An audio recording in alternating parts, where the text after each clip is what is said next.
All right, it's Gskee back once again, and I have a special guest in the building, man. Chicago's own Brian E. Sibley. What up, bro? What's going on, man? What's going on? How it feel to be back at the crib? It feels good, man. I got my car towed last night, but it feels real good to be back home, man. Sitting with you, I never knew that you was even watching me, man, taking a notice. So it feels great to be welcome home in this capacity. Definitely. So for the people that don't know, please introduce yourself. My name is Brian E. Sibley. I'm a model, actor, and host, and also owner of Iconic Moves, Powerful Transitions. All right, so you just named a lot real quick, and before we get into it, man, this brother is from Chicago. You know what I'm saying? Started from the bottom and became the person that he is to this day. Like, right. And from what I know is that you're trying to be a mentor to the youth and get your message out there. What is it that you're trying to do? That is the only reason that I'm in the entertainment industry. I feel like there's a void, and I'm here to fill it. You know, we do so much complaining amongst our culture, but instead of complaining, we need to do something about it. So what I'm doing is building my brand, building my name up so that when I speak, it's listened to, it's heard. Because I think a lot of celebrities are not using their platforms for the right purposes. If these celebrities said, go to school, get good grades in their songs, it'll happen, you know? But instead, we're giving the wrong people the wrong platform, the right platform to do nothing with it. So what are you trying to do with this platform that you created for yourself? Because it's not really a title that you have that's just one box. Like, you all over the place. Right. So I'm starting out along the way. Like I said, I'm so passionate about being this mentor, right? Shout out to my mentee that's out here in Chicago, grew up in Inglewood. He's on the right track in life, and I also am as well. So coming up under my umbrella, this little man is not going to be anything to be reckoned with, just to keep it real with you, all right? So that's how we're starting from there. I'm also out there in Los Angeles feeding the youth in Compton as well with some of this knowledge and this wisdom. I'm really cool. Shout out to Mayor Aja Brown, first black female of Compton as the mayor, right? They just gave Kendrick Lamar the key to the city. I think that's magnificent, you know? I'm also feeding the less fortunate people as well because, like I said, my move was so drastic and, I was just all over the place. So some nights I had to skip a meal. I had to sleep in the back of my car. But that's part of the grind. That's part of the struggle. That's what makes you a whole person. That's what gives you the substance that you need later on.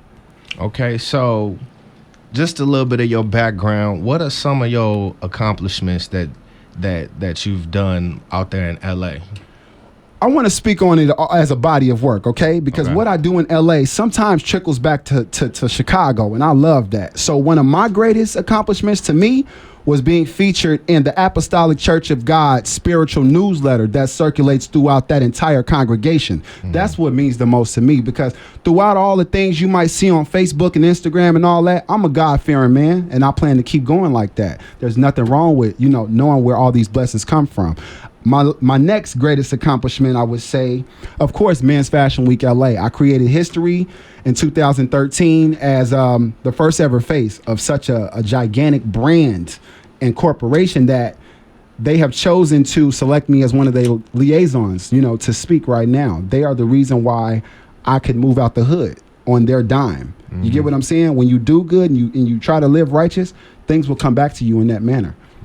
Let's see, what was my other greatest accomplishment? Graduating high school. Some of the people don't know I almost dropped out as a junior in high school, but I thought about how much I would let people down, and I definitely didn't want to do that. But algebra, trigonometry, whoever's taken that class before, you know what I'm talking about. It's extremely hard. I graduated from King College Prep, 43rd and Drexel. All right. Yeah, 43rd and Drexel, baby. All right, so like a lot of people do say that moving out of Chicago is something that people got to do. You know what I'm saying? Just to make it. And sometimes it may be true, but how do you plan on bringing that back to the crib? Like, what is it that you want to set up here and give that example to other people out here who trying to, leave or get out the situation? Well, you know what? I'm not a recruiter or anything like that, but I am going to say if you're getting ready to make the wrong decision in life, I'm going to tell you what I did. I went to the Navy because I knew I needed discipline and I knew I needed integrity, right? So what better place to go and get that? But I have an older brother, and he said he didn't want to go because he was scared of the swimming test. Now, my brother is really about the street life and everything, So I said, man, what? You scared of that swimming test? That's crazy. So I would just say, look, if you need to get out of this environment, then do it, because when you see better, you'll do better. And that's what's happening right now. That California way of life has resonated with me, and I even move a different way. My friends, when I come back home, they know I live in California now. We don't have the same type of dialogue that we used to have, you know? And not because I'm better, it's because I've seen better, so I want to do better. So that's the image that you're trying to paint. That's the image right there. And from what I remember you spoke on being mentored by Terrell Owens. How did that even come into play? How did you even bump into him? Shout out to my boy Darius Miles, man. He's out in L.A. Good brother. I met him a few years prior, and we maintained a good relationship. You know, we're two up-and-coming, aspiring entertainers, you know, trying to be something. And he found out about the gig first. He was working background for a photography company, the actual people who were doing the casting for the Terrell Owens photo shoot. He said, hey, bro, I think this your calling right here. And I said, you sure? So I go to the audition. By the way, I didn't even have a car at this time. My boy out in L.A., Justin Rowe, took me to the audition. I met Terrell. I did an awesome job. I showed up ready to work, you know, ready to do what I do, you know, be a star. And from there, it just manifested itself. You know, like I said, when you do good, you live righteous, just good things just happen to you mysteriously, right? So how I wanted to take this business measure beyond to the personal level, every other model there, they were just concerned about being around them, taking the picture for Instagram and all this kind of stuff. Right. I said, man, I'm still not eating, you know? Let me see what else I can do. Let me see if I can go above and beyond my call of duty. So what I did, BT Weekend was coming up. I said, hey, Terrell, I'm going to tell you, every year around BT Weekend, I do a bunch of interviews, and I would love to rock your clothing line because nobody's seen it, you know, and it's dope. I think it's fly. So he said, all right, cool. I thought he was just playing with me, right? But he was out of town at the time BT Weekend was up. He had his best friend call me and say, hey, come over to the crib, get you some clothes. Seriously. So I picked out what I wanted. Just by me doing that, showed him that I'm willing to work and I'm willing to put in this groundwork that it takes to be successful in life. And from there, we built our relationship.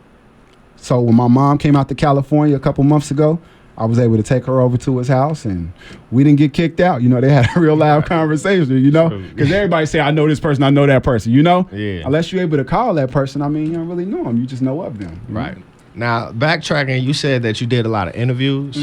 Like, what type of interviews were you doing? Well, the platform of Men's Fashion Week is what even allowed me to start being on red carpets, right? Because when you do that, you can just write your own check from there. It's about what you do with it, right? So you see how energetic and how enthusiastic and passionate I am about my craft? Yeah. They just love it. So the more people that see that, they want to talk to you. They want to know what else you have going on because it's something you're not telling them, you know? But more moves, less announcements is my motto. Just do what you got to do and let your work speak for itself. Definitely. That's some good shit to live by, man. For real. That's man. Anyway, so how did you even get across on coming on national TV? Like, speak about that real quick and then inform the people, because I was like, damn, after a few months of getting in contact with you, you're gonna be on the own network and all this shit. How'd you put that together? Oh man. It's a lot of hard work, man. It's a lot of hard work. You have to play the game, but you have to play your game. It's ways to navigate through that industry, you know, without releasing your integrity and, you know, who you are as a man. So I wanted to go above and beyond measure again. I'm already signed to an agency and everything. And I just felt like they weren't working quick enough for me. You know, I have no time to waste. You know, my mom still lives in the hood out here. So I have to get it, you know. I'm on several websites, model portals and things like that. Just, you know, other ways of contacting individuals that I need to meet and network with. And it's happened for me. I have a strong base with God, man. You know, when I'm going through something, I can kneel at my bed. I'm not afraid to say that on the radio. I can kneel at my bed and ask him for guidance, you know? And like I said, things just happen mysteriously. So when I was invited to the OWN Network, it was actually by my publicist, Dana Fikes, at the D Network. And Miss Nikki Rich, shout out to Miss Nikki Rich. We did an interview as well. We just ended up on there because we looked like we were supposed to be there, you know? And the people that were able to bump into us as well, they like what they heard, you know? And that's how I ended up on there. Yeah. True. I just came across this this saying that's dress for the job you want, not for the job you have. There you go. And that's the energy that you bring in that statement to life. You dig what I'm saying? I'm seeing the energy that you put into your craft, and it's taking you places. And that's some of the shit that I be trying to do, just off of showing people what we can become just by being consistent and staying at it. Exactly. I think we just need to support each other, man. It's not enough of that in this community. I attended an NAACP event. I don't know if you've seen that. And they were asking me about the Boskers and the Oscars. And I said, man, I don't think we need to separate ourselves like that. I really don't. You know, it's not going to mean that much to them when we separate ourselves, you know? I think we need to just support each other and announce that we're here, you know? That's my take on it. We all know the industry that we get in. It's segregated, you know, we're discriminated against. That's just what you choose to get into. If you don't want to get into it, then don't be a part of the industry. That's true. Yeah. So what is your goals for 2016? We're about to be 4 months in. What are you trying to accomplish? I started off pretty quick. Last year I didn't think I would be in my first national commercial, and I did it. You know, and commercial was that? American Family Insurance. Okay. Yeah. They're playing it all over the Midwest. Everybody's calling me about it, right? So of course I want to work on that. You know, some more national TV appearances with the commercials. I've already started conquering them. I wanted to redo my website and give it a facelift as far as the interface is concerned, make it more interactive and things like that. Took care of that. I also wanted to perfect my EPK. You know, when I'm meeting nice individuals like this, you know, you definitely want to be able to present yourself, send over a decent email so that they take you serious. Because some people don't even know you before you send that over, right? That's your interview right there. It starts right there in that email. Excuse me, but those are true words spoken, and I've heard them many times before from Katrina, and I will say that. It's the truth. Shout out to Katrina. Talking about the goals for 2016, man. What's the plan? The plan is Terrell Owens is about to release his new clothing line, Prototype 81. I know that's going to take off, man. He already has a name for himself. He's already built this brand. I'm mad as hell that they snubbed him for the Hall of Fame, but he understands that he's going to get there. You know, it's okay. Just one little minor setback.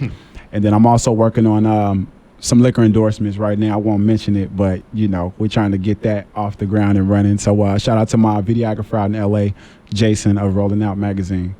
Definitely. So when can we expect a Brian E. Sibley party in Chicago?